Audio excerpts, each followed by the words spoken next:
The French Revolution didn't end in tyranny. It invented a new kind. Most history tells you who wore the crown. This channel asks who designed the ceremony, and what it cost to make you applaud. History calls Napoleon a genius, a soldier of destiny, a force that bent the modern world. That story isn't wrong, it's just incomplete. And incomplete stories are how power hides. The real engine wasn't genius, it was architecture. Ballot boxes surrounded by bayonets. Referendums written before the votes were cast. Prefects in every province. Censored newspapers. Bonds issued to men who owed you everything.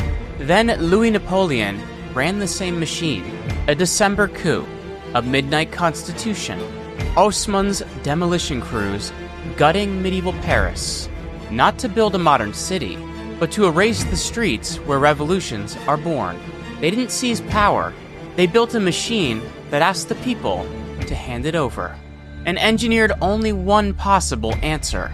By the end of this, you won't just understand the Bonapartes.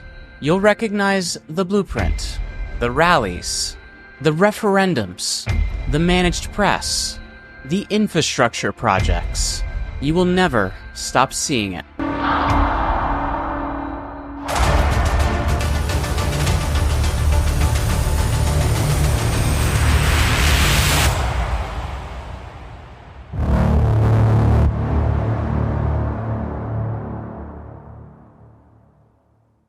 Welcome back to Hidden Forces in History. I'm your host, Jeremy Ryan Slate, CEO of Command Your Brand. You can check us out over at commandyourbrand.com.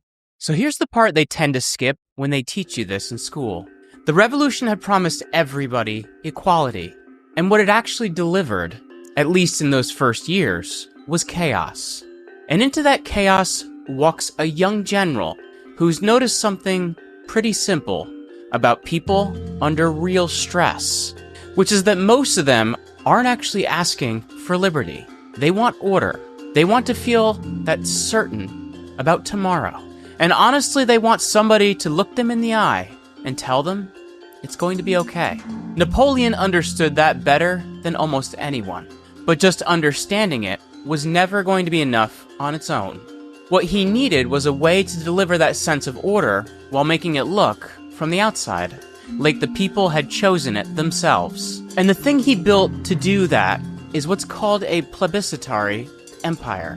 So let me unpack what that phrase actually means, because it matters.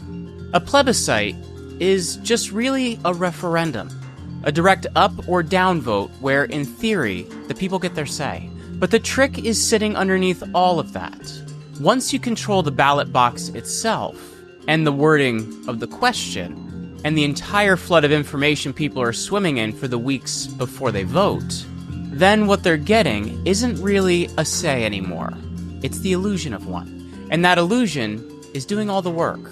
Because Napoleon never took power through raw violence on its own. He took it through ceremony, through votes that quietly confirmed decisions he'd already made, through a constitution he wrote himself. He got the people to approve it, and then rewrote any time it started getting in his way. Right at the end of 1799, he puts his brand new government up for a national vote. And when the totals came back, they read 3 million in favor and 1,562 against. Now, people don't just fail to show up in numbers like that by accident. In this case, we actually know why they didn't. Because the count wasn't faked. The historian Claude Langlois went back through the real returns and showed that Napoleon's brother, Haussmann, who happened to be running the Interior Ministry, had basically doubled the yes vote, rounding every department up and quietly folding the whole army into the total. The genuine number was probably closer to 1.5 million. So at that point, the system isn't really counting the vote at all. It's writing the result before anybody's walked up to cast one. The way it held together came down to about 5 pieces, and each one was feeding the others. The first piece was the military. Napoleon didn't rule with ballots. He ruled with soldiers. But the soldiers weren't there to hold the people down. They were there to enforce a decision the people had supposedly already made. you'd have these prefects, appointed administrators sitting in every major city and province. And they weren't just handling local affairs, they were managing outcomes. They decided who could speak, and where, and when. They censored the newspapers. They organized the crowds for rallies that were supposed to look spontaneous. And the prefects answered to Paris. And Paris, well, that answered to Napoleon. And that chain never once broke. The army wasn't only sitting there as a threat either. It was doing real work. Soldiers were building roads, running supply lines, putting the visible physical face of order out where everyone could see it. So when an ordinary person saw troops in the street, it didn't read to them as an occupation. It read as protection. The second piece was economic dependency. And the logic there is quite blunt. You can't really control people who are able to feed themselves. So Napoleon made sure that they couldn't. He issued government bonds, a lot of them, funding roads and canals and bridges and ports and public works. And the men with money and status bought those bonds. They profited off the system. And when it came time to vote, they turned around and they mobilized their networks, their employees, the people who owed them money, their whole social circle. So those bonds ended up working less like financial instruments and more like loyalty machines. He controlled the grain, too. In a shortage, the government could feed one city and make another starve. In a shortage, the government could feed one city and make another starve, make peace with the hungry in one place, and create a desperate refugee somewhere else. Which meant food itself was a kind of power, and he was the one holding it. The third piece was managed press. Before there was social media, there was the newspaper. And Napoleon never actually banned them, because an outright ban would have been too obvious. What he did instead was license them. Only certain papers were allowed to exist, and those papers printed what the government wanted printed, and the newspapers got curated, and the opposition just wasn't there. And that absence was by design rather than by accident. So when a referendum was coming, the papers would fill up with stories about the stability it would bring and the chaos it would prevent. And by the time people actually voted, they'd been living inside a fictional version of reality for weeks. This went past propaganda in the crude sense and into something quieter and more total, a full capture of the information itself. If you lived in Paris in 1800, and the only papers you read were licensed, and the only things you heard were what the prefects wanted you to hear, then the vote never felt coerced to you. It felt inevitable. The fourth piece was the cult of personality. By this time, Napoleon had stopped being just a ruler and turned into something closer to a myth. The paintings had him up at the Alps, calm on his horse while the armies roared behind him. His face was on medals and coins, worked into the ceremonies, and in every version of it, he's glorious and victorious, and never once in the wrong, and that image was engineered. As the Napoleon historian Philip Dwyer points out, that famous painting of him crossing the Alps, serene on a rearing white stallion, was pure stagecraft. The real Napoleon made that crossing on a mule, led by a guide. The regime wasn't only winning battles, it was commissioning the painting of the battle. And the painting is the part people actually kept in their heads. His opponents never got framed as ordinary political rivals either. They got framed as enemies of France itself, as enemies of order and of the people. And who's going to vote against their own country? The cult held because it stopped being propaganda and started becoming identity. Voting for Napoleon wasn't a political choice anymore. It had turned into a way of declaring yourself French, of putting yourself on the winning side, on the side of the future. And the people who really believed in the myth didn't need to be coerced at all, because they wanted to vote for him. The fifth piece is the one that most people miss, and it's the temporary constitution. Napoleon didn't get his way by ignoring the law so much as by writing it himself, and writing it in a way that made his power look legal and temporary and completely necessary. The Constitution of 1799 handed him enormous authority. but it never claimed to be permanent. It got presented as an emergency measure, a temporary grant of power just to restore order until the crisis passed. Except, of course, the crisis never actually passed. Every time a new one came along, and he made sure the new ones kept coming along. He could go back to the people with another referendum, another revision to the Constitution, each one stretching his authority just a little further, and each one dressed up as a vote. By 1804, he'd revised the thing so many times that he quietly voted himself into being emperor, and the people signed off on it. Once the power was consolidated, it still had to keep itself alive, and keeping plebiscitary power alive takes constant theater. The military victories were a big part of that, and honestly the territory was almost beside the point, even though it helped. What a victory really did was to justify the whole system, prove the strongman was working, prove that order was being held. Every general who won a battle was basically another vote of confidence, and every peasant who watched a new road go in had one more reason to back the arrangement. But the victories on their own weren't enough, because the opposition still had to be handled. And the clever moves is that you don't actually need to crush it out in the open. You just make it nearly impossible for any opposition to take shape in the first place. If you wanted to criticize Napoleon, you ran into a wall. The newspapers wouldn't print a word of it. The prefects wouldn't let you gather in a crowd. And your whole network of support was being watched, suspected, and could be ruined. But notice they don't arrest you and they don't throw you into prison, because a prisoner turns into a martyr. Instead, they just make you irrelevant. Your voice can't reach anybody. The moment never gets to form, and you're perfectly free to talk while nobody's actually able to hear you. And that turns out to work better than censorship ever could, because it wears the appearance of freedom, at which point the whole thing basically runs itself. The local prefects stayed loyal because loyalty is what got promoted. The people under them fell in line because stepping out of it meant losing everything they had.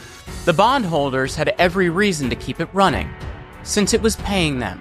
And the soldiers kept fighting mostly because fighting was the only life they really knew. And the unsettling part is that nobody inside it had to be evil. Nobody had to sit down and consciously decide to serve a tyranny. They were all just doing their jobs, looking out for their own advantage, following the shape of a system that had been built up around them. Then Napoleon lost. In 1815, after Waterloo, he abdicated and went into exile. And for a moment, it looked like the whole thing he'd built was dying right along with him, only it didn't. His nephew, Louis-Napoleon, a man most historians write off as fairly mediocre, understood something the mediocre label misses, which is that the machine had outlived the man who built it. The institutions were all still standing. The prefects, the military setup, the whole web of economic dependency, and above all, the myth. As the historian Sudair Huzarising has shown, the Napoleonic legend didn't fade out after Waterloo. It got deliberately kept alive through cheap prints and songs and old soldier stories, until it hardened into something close to a folk religion. And that legend was the road the nephew rode straight back into power. Louis-Napoleon had spent years in exile studying his uncle's playbook, so when he came back to France in 1848, the country was tipping into chaos all over again. Revolution in the streets. The Second Republic was wobbling. People were hungry and afraid. He already knew what to do. Alexis de Tocqueville was actually inside that government, serving as a minister of the Second Republic. And in his memoirs, he describes a political class frozen by fear and a public so worn out by disorder that it would trade almost anything for a little calm. The exhaustion was the opening. And Louis-Napoleon offered exactly what his uncle had offered, which was order. He won the presidency in a landslide because the machinery recognized him as one of its own. And then he simply waited. In 1851, he staged his coup. In the middle of the night, soldiers moving into Paris, government buildings locked down, Opposition leaders were arrested. Karl Marx watched the whole thing unfold almost in real time, and wrote it up the next year in the 18th Brumaire of Louis Bonaparte. His famous line is that history repeats itself, first as tragedy, and then as farce. But the sharper point underneath it is the exact one that we're tracing here. That Louis Napoleon never needed to be brilliant. He inherited a state machine his uncle had already built, and all he really had to do was grab the levers. And then 3 weeks after the coup, he holds a referendum. The question is whether Louis Napoleon should have the power to write a brand new constitution. And 92% vote yes. And you can see the entire game in that one small detail, which is that the government only printed the yes ballots.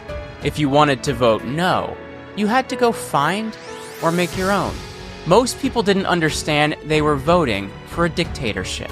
They thought they were voting for order, for stability, for an end to the chaos. Then he rewrites the Constitution, expands his own power, and puts up a second referendum in 1852, asking whether France should have an emperor. By the time anybody voted, the decision was already made, and the machine was already running. And in December of 1852, Louis Napoleon became Emperor Napoleon III. What he builds next is actually more refined than anything his uncle managed. Baron Haussmann is made the prefect of the Seine, and his assignment is to rebuild the entire city. Most people remember Haussmann as the man who modernized Paris, who laid down those beautiful boulevards and pulled order out of a medieval tangle, and he did most of that. But that wasn't the whole reason that he was there. Medieval Paris was a maze of narrow streets and dense blocks, the kind of place where a barricade could go up in an afternoon, the kind of place where revolution had already lived more than once. So Haussmann went in and demolished it. He tore up entire neighborhoods, relocated hundreds of thousands of people.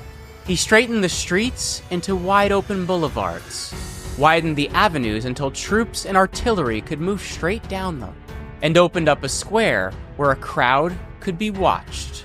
Now, historians do argue about how much of this was really about controlling crowds.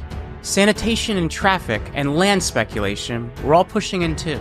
And the anti-barricade logic was one motive sitting among several. Not some single secret master plan, but it was a motive, and people noticed it at the time. The same boulevards that made Paris beautiful also made Paris a lot easier to govern. Around the same time, Louis Napoleon expanded the rail network at a pace no French ruler had ever matched, going from something like 3,600 kilometers of track in 1852 to around 17,400 by 1870. Thousands of miles of it wiring Paris to the provinces and to the army bases. And if you have to ask what it was all really for, well, it's because soldiers could now move faster than peasants could organize. Food could be redirected before a shortage turned into a revolt, and information could travel at the speed of steam. The railroads looked like progress, and they genuinely were progress. But they were also a control system laid right on top of the country. And the prefects, now armed with the census data that a modern bureaucracy could produce, could track whole populations, know where the dissidents lived, know which towns were loyal, and where trouble might come next. So you end up with this strange marriage of very modern technology and very old-fashioned tyranny. The press stayed under control, but Louis Napoleon grasped something his uncle never fully did, which is that people don't resist a system they actually believe in. So rather than just censoring the opposition, he went a step further and produced propaganda so smooth it didn't even register as propaganda.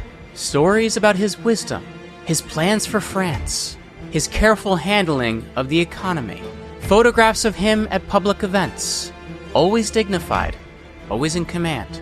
The papers ran all of it, partly because they held licenses that they didn't want to lose, and partly because the government advertising was the only advertising that really mattered, and it flowed straight into the compliant papers, and partly because every journalist knew that criticism meant their publication got shut down. But the stories still went out.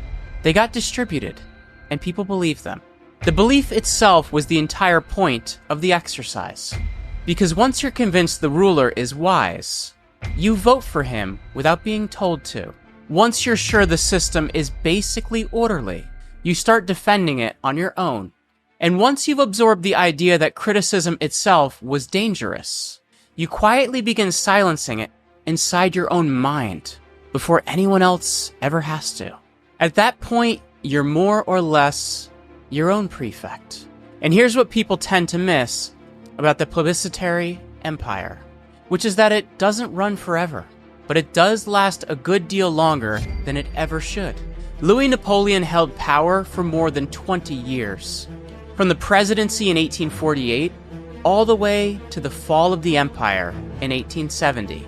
That's more than 2 decades of plebiscites and a controlled press, of prefects quietly steering the outcomes, of a public consent that was underneath it all, manufactured. By 1870, the whole thing finally starts to crack. He took the country into a war with Prussia, and he lost it. And he lost it badly, because the machine that worked so beautifully at home simply couldn't produce a victory abroad. And when that defeat landed, the structure came apart. It didn't come apart because the population was suddenly woken up in the morning. It came apart because the myth itself had broken. The strongman had visibly failed, and the cult that had built around him shattered instantly. Within weeks, the revolution was back. The emperor got captured on the battlefield at Sedan, and by the time that word reached Paris, the republic had already been declared, and the empire was finished. But the template underneath it was still sitting right there, completely intact. And that's really the whole reason that this matters. Because the plebiscitary government didn't die in 1870. It evolved. It's the same playbook, just running in a different century. The ballot boxes are still standing. The referendums still happening. The votes still carry real legitimacy. What's changed is everything holding them up. The prefects now are the media executives who quietly decide which stories run, which voices ever get a platform, which version of events become the one everybody ends up hearing. The military is still around, but now it's backed by police, by surveillance, by technology that can track a population in real time. The economic dependency has gotten more refined too, with the old bondholders replaced by hedge funds, workers managed by algorithms through gig platforms, and food security quietly made conditional, ongoing with the system. The cult of personality runs at a scale the Bonapartes could have never dreamed of, built instantly on social media. The rallies broadcast live, the images reaching millions of people in a matter of minutes. And the Constitution, the legal frame underneath all of it, keeps getting rewritten through emergency powers and temporary measures and revisions that stretch executive authority a little further each time. Every one of them sold as necessary.